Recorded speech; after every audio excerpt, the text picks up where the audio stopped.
அனைவருக்கும் வணக்கம். இன்றைக்கி நம்ம சேனலில் கீரை பொரியல் போட போகிறோம். பாலக்கீரை வாங்கியிருக்கோம். அதை நல்லா கழுவிட்டு சுத்தம் பண்ணி கட் பண்ணி எடுத்துக்கிடுவோம்.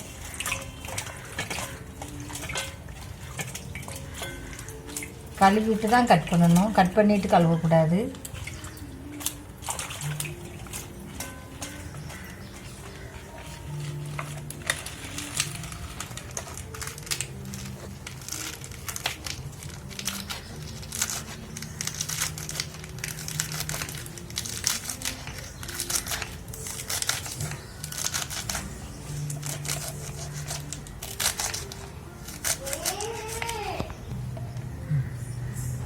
இது மாதிரி நம்ம கட் பண்ணி எடுத்துக்கிடுவோம். இப்போ நம்ம பாலக்கீரை பொரியல் பண்ணுறதுக்கு அடுப்பில் கடாய் வச்சுருக்கேன். எண்ணெய் ஊற்றிக்கிடுவோம்.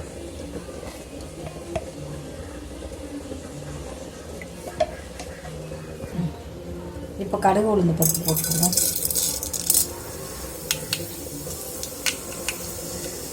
அப்புறம் கொஞ்சம் கடலை பருப்பு,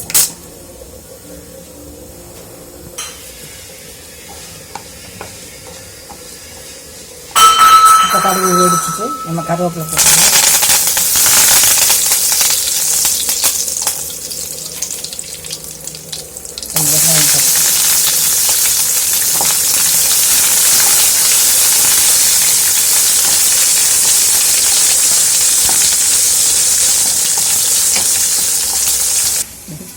நல்லா கழுவி கட் பண்ணி வச்சுருக்கேன்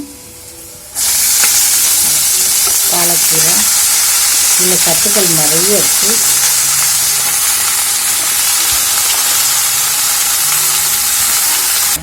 நிறமாக இப்போ இந்த கீரைக்கு உப்பு அதிகமாக சேர்க்கக்கூடாது. லேசாக கொஞ்சமாக ஒரு சிட்டி அளவு. ஏன்னா கீரையிலே உப்பு இருக்கும். தண்ணியும் சேர்க்கக்கூடாது. இது தண்ணி சத்து உள்ள கீரை தான், தண்ணி அதுவே விடும்.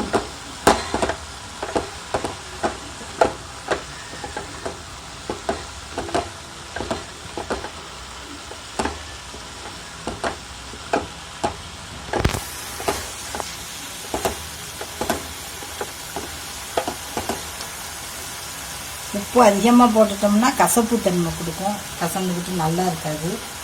அதனால் உப்பு மட்டும் பார்த்து சேர்த்துக்கோங்க. கீரையை மூடி போட்டு வேக வைக்கக்கூடாது, நிறம் மாறிடும், கருத்து போகும். அதனால் கொஞ்சம் பச்சையாக அப்படியே இருக்கணும், அந்த கலர் அப்படியே இருக்கணுங்கிறதுக்காக திறந்து வச்சு தான் வதக்கணும்.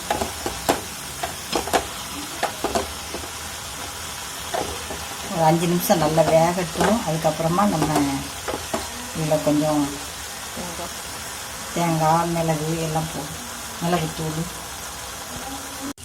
இப்போ கீரை நமக்கு நல்லா வதங்கிடுச்சு. இந்த ஸ்டேஜில் மிளகு பெப்பர் தூள் கொஞ்சம்,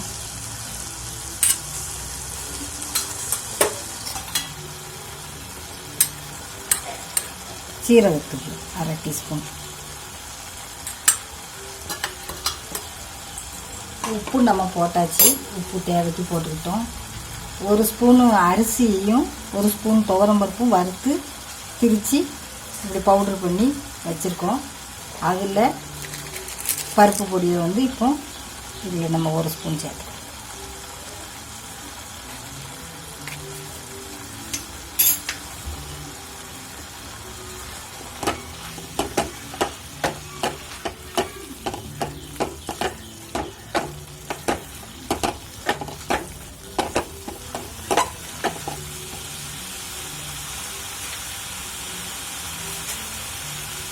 இதில் பூண்டு போடுவாங்க. நான் மிளகு ஃப்ளேவராக இருக்கட்டுங்கிறதுக்காக பூண்டு அந்த வாசனை வேண்டாம். அது போட்டால் பூண்டு வாசனையாக தான் இருக்கும். நம்ம மிளகு வாசம் கொஞ்சம் நல்லாயிருக்கும் அப்படிங்கிறதுக்காக பருப்பு பொடியும் போட்டு மிளகும் போட்டிருக்கேன். இந்த நம்ம பருப்பு பொடி மிளகு போடாதவங்க வெள்ளைப்பூடை தட்டி போட்டுக்கலாம். இது ஒரு சுவையாக நல்லா இருக்கும். இப்போ தண்ணி நல்லா அதிலேருந்து வாங்கிடுச்சு. நம்ம தண்ணி ஒரு சொட்டு தண்ணி கூட சேர்க்கக்கூடாது. அதில் இருக்கிற தண்ணியே இந்த அளவுக்கு வற்றி வந்துடணும். நல்லா ட்ரை ஆகிடுச்சு. இப்போ நம்ம தேங்காய் திரித்து வச்சுருக்கோம். இந்த தேங்காயை மேலாக்க தூவி விட்டுருவோம்.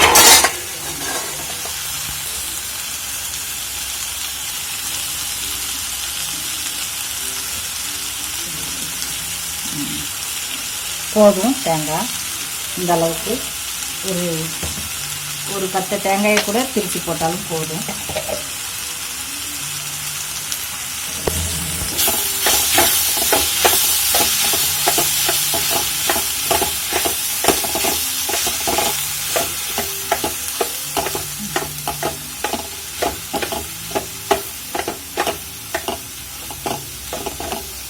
நல்லா வெந்துருச்சு. இப்போ நம்ம ஸ்டவ் ஆஃப் பண்ணிக்கிடுவோம்.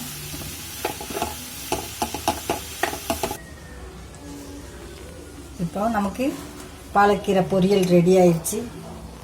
இது மாதிரி நீங்களும் செஞ்சு பாருங்கள். டேஸ்ட்டு நல்ல வித்தியாசமாக சூப்பராக இருக்கும்.